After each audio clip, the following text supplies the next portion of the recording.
something that I learned from Neville Goddard was in his lecture called The 12 Disciples. What he said in that lecture is that each disciple represented a faculty of mind within every single human being. And the disciple, Simon, has the gift of hearing. And with our human ears, we can hear things in our world constantly. I mean, in our house, the TV is always on. I'm always listening to a podcast. I'm always watching a YouTube video. I'm always listening to an audiobook.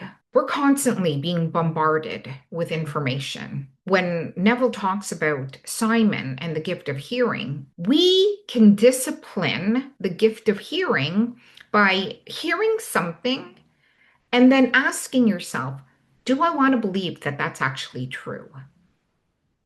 Right? Because there's a lot of ideas that are going to be presented to us. And we have the gift and the capability of either saying, yeah, I want to believe that. That sounds good to me. Or no, I don't want to believe that. And we have the ability to reject it if we want to, before it really takes hold in our subconscious mind. So we can utilize the ability to discipline what we believe is true through what we hear. So we all have certain desires. And our job is to make sure that the beliefs that we believe match what we actually desire. So if you're hearing something that doesn't match that, you have the capability to say yes or no to it. And so you don't dwell on that idea. You actually find a belief that matches that and believe that instead. And you're going to have people in your life that feel so strongly about certain things. Okay. Everybody has an opinion. My husband says that opinions are like assholes. Everybody has one. And I'm like, that's so true, right? We all have certain opinions about things.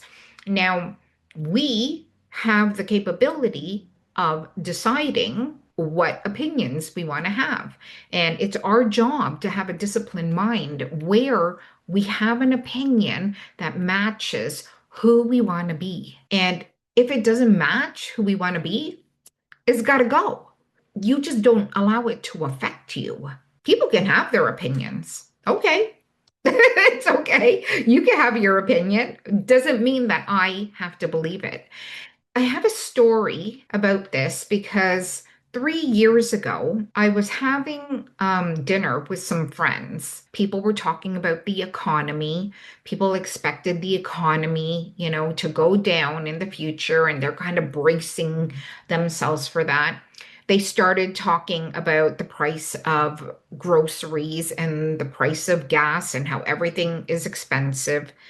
And then they started talking about the price of houses. I'm listening to all these conversations happening around me, and I'm like, that's your opinion because I don't actually believe that.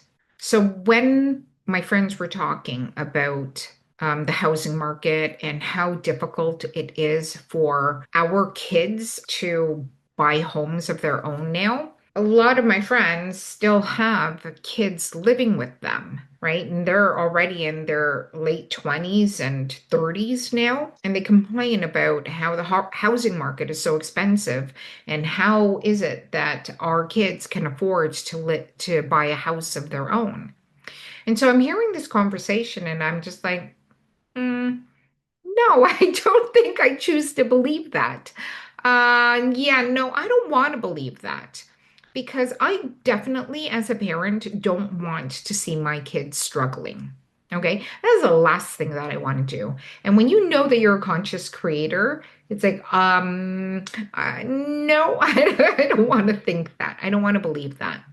I want to believe for better for them. I want to picture my kids thriving and being successful and being happy. And so that's what I'm going to do.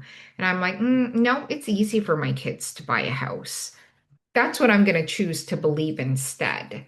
And after that, I kind of just left it. And what happened after that, my son came to me one day and he said, the people that we rent from, they're putting their house up for sale. So he wasn't sure whether or not they were going to be able to stay or what. And he used that as an opportunity to go and buy his first home. And so I think about that conversation that I was having with my friends just months earlier. And I could have very well agreed with everything that my friends were talking about, but I didn't want to because I know that that's not helpful for my own kids.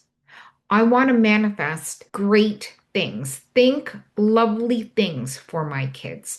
Those are the only things that I will allow myself to entertain. And I think that that is the absolute best thing that you can do as a parent for your child. So, yeah, do the best you can to avoid engaging in gossip, to not participate in negativity because really it doesn't serve you. If you're in a negative state, then you're just going to be calling in more things that to be negative about. So you don't want to do that. And you really want to have a disciplined state of mind where no matter what it is that you hear, have the confidence to know that you have the gift of free will and that you have the gift to choose any concept that you want to believe about yourself, about other people, and about the world that we live in. And this is how you become the co creator of a wonderful life experience.